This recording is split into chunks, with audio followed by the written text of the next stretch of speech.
थोड़ी खुशी थोड़ा गम है, हर एक की जिंदगी में थोड़ी खुशी थोड़ा गम है, मगर ताली वही बजाते हैं जिनके हाथों में।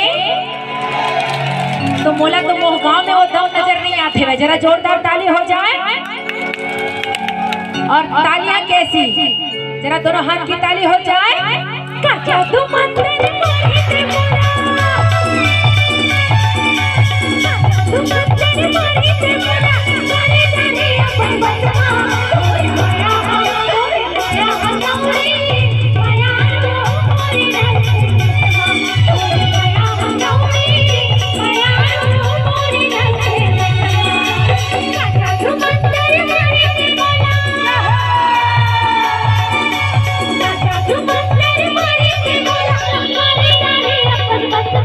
Oh